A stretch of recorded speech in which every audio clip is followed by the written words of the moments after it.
Chego a casa da escola, tenho fome. Prato do dia, o mesmo de sempre, telemóvel. As primeiras dentadinhas alegram sempre o dia. As seguintes ainda vão bem.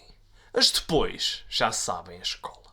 E era assim que eu escrevia no meu blog, que nunca existiu. Se achas que este texto foi bom, então não te preocupes, porque daqui a pouco vamos ver uma carrada de exemplos péssimos de frases que eu escrevi e de que não me orgulho nada. E vão ser exatamente esses erros aqueles que tu vais querer evitar. É como se costuma dizer: os inteligentes aprendem com os próprios erros, mas os sábios aprendem com os erros dos outros. E é isso que vamos fazer hoje.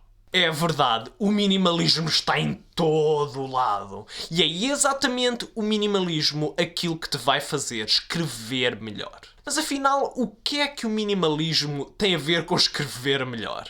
Ora, basta pensar. Para que é que nós escrevemos? Qual é que é o nosso objetivo? Ora, nós escrevemos para comunicar, para explicar o nosso ponto de vista a outra pessoa, que é para que essa pessoa possa ver o mundo através dos nossos olhos. Ou seja, de certo modo, escrever bem é explicar bem.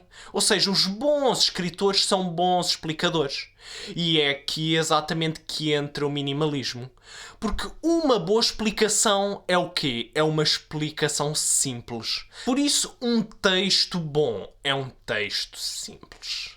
Mas afinal, como é que nós conseguimos fazer um texto simples? É exatamente para isso que nós temos as 7 dicas minimalistas. Let's go! 1. Não uses mais palavras quando poderias usar menos.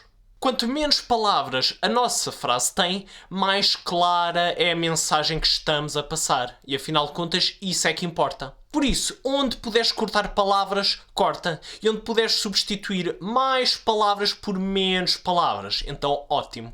Por exemplo, olhem bem para esta miséria que eu escrevi há uns anos. Diria que tudo começou com 3 pilares que fundamentalmente definiram a minha ação até agora. Ora, qual é que é o problema? Está aqui uma carrada de palavras a mais. Diria que eliminamos logo isso, porque isso não nos está a dizer nada. E depois aquele fundamentalmente. Isso também não está a dizer nada. Adeus. E pronto.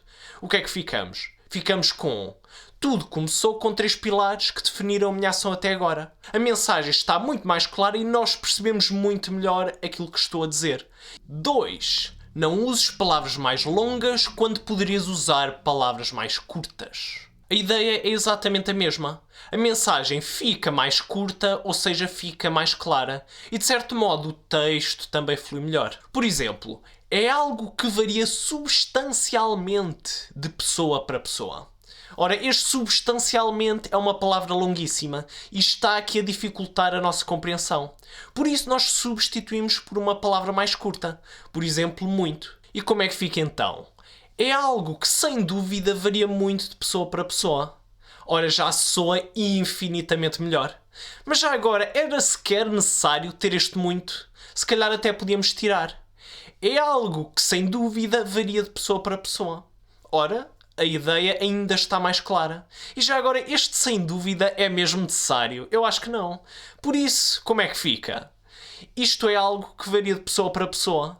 E pumbas, a nossa mensagem está muito mais clara e nós percebemos realmente o que a pessoa está a tentar dizer. 3. Não uses palavras chiques, técnicas ou especializadas. Durante muito tempo eu vivi na ilusão de que era usando palavras caras que eu iria impressionar os professores. Tanto que eu utilizava dicionários de sinónimos exatamente só para ir buscar as palavras mais caras para ter aqueles pontinhos extra. O problema é que as palavras caras não impressionam ninguém e só tornam a escrita mais complicada. Isto para não falar que corres o sério risco de a pessoa não perceber aquilo que estás a dizer. E isso é a pior das hipóteses. Por exemplo, eu cometi este erro num exame de português, em que eu decidi escrever a palavra mutuamente exclusivos, que é um conceito muito utilizado em matemática para dizer duas coisas que não podem acontecer ao mesmo tempo. Conclusão: o professor que estava a corrigir não conhecia esta palavra e pronto, Pumbas, risco por cima.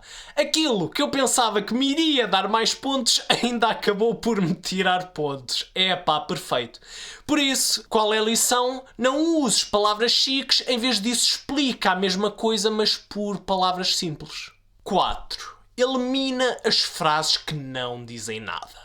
Isto são aqueles clichês, aquelas frases vagas que realmente não dizem nada e que deixam só o leitor a ver navios. Algumas das misérias que eu escrevi era, por exemplo, porque me alargaria os horizontes. Ou então, para aproveitar ao máximo o meu potencial. Ora, isto parece soar tudo muito fantástico, mas o leitor não percebe nada. Ser mais específico. Alargar os horizontes como? Ou então aproveitar o teu potencial como? Nós cometemos muito este erro quando metemos uma lista de adjetivos. Aquilo a que eu gosto de chamar a pornografia de adjetivos. Por exemplo, aquela paisagem era verdejante, refrescante, relaxante, bonita, bela, extraordinária, fantástica. Tu acabaste de dizer tanta coisa, mas ao mesmo tempo tu não disseste nada, porque o leitor fica a perceber o mesmo. Ser mais específico. Como é que a paisagem é bonita? O que é que torna a paisagem relaxante? O que é lá que a torna refrescante, bonita, relaxante, refrescante? Isso é que eu quero saber. 5. Não uses frases longas, usa frases curtas. Certamente um estudante do secundário ainda não possui o conhecimento nem a maturidade necessários para dar jus a toda a importância que a matemática teve e continua a ter nas nossas vidas. Epá, de certeza que já percebeste qual é que é o problema das frases longas. É que é muito fácil tu te perderes. É que isto é tanta informação que tu não consegues captar nada. O leitor chega ao fim da frase e fica na mesma. Já não se lembra do que é que acabou de ler. Por isso, o melhor, aquilo que não há nada que enganar, é escrever frases curtas. Se te lembras daquela introdução, como é que eu tinha escrito? Chego a casa da escola, tenho fome.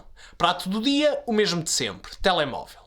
Como vês, é sempre tal, frase curta, e acaba por ser muito mais fácil de perceber o que se está a passar. 6. Não uses frase passiva, usa frase ativa. As frases ativas são muito mais naturais e muito mais entusiasmantes, porque é a maneira como nós pensamos sempre. É alguém a fazer alguma coisa, em vez de ser alguma coisa a ser feita por alguém. Por exemplo, em vez de escreveres o homem foi mordido pelo cão, que é um bocado seca e pouco natural, o que é que tu escreves? O cão mordeu o homem. É uma linguagem muito mais viva, muito mais entusiasmante e ainda é mais simples.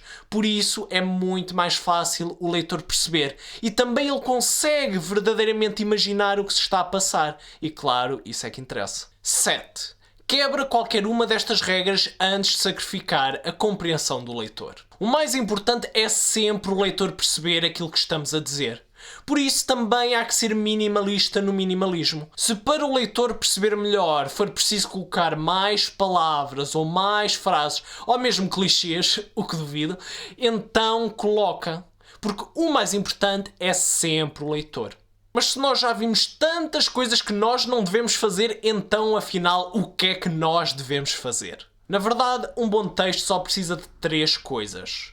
Um sujeito, uma ação e conectores. Ou seja, tu queres ter sempre alguém a fazer alguma coisa ou que leva alguém a fazer alguma coisa porque alguém fez alguma coisa, mas entretanto alguém fez alguma coisa e no fim ninguém fez nada. Esta é a linguagem mais simples, natural e entusiasmante. Por isso tem tudo para se tornar num texto fantástico. Se tu souberes escrever boas frases ativas com um sujeito e uma ação e depois conseguires ligá-las com conectores, então não precisas de mais nada. Mas se mesmo assim ainda estás com dificuldade em tornar a tua escrita mais natural, eu tenho um truque para ti. Tenta apresentar aquilo que escreveste. Ou seja, lê aí 2 ou 3 frases do teu texto e depois vais tentar apresentar aquilo que leste, como se estivesses numa apresentação oral. E depois o que é que vais ver? Tu vais ver que vais transmitir exatamente as mesmas ideias, mas de uma forma muito mais natural. E magia, já tens aí o teu texto perfeito. Mas eu tenho muitos mais truques fantásticos de escrita para partilhar contigo. Por isso, se tu queres mais vídeos como este, então deixa nos comentários. E se tens outras sugestões de vídeos, então também coloca nos comentários. Se gostaste deste vídeo, muitos mais estão a caminho, por isso não queres perder nenhum, subscreve no canal e clica no sino. Não te esqueças de colocar gosto e, como sempre, vemo-nos nos comentários. Hasta luego! Adiós!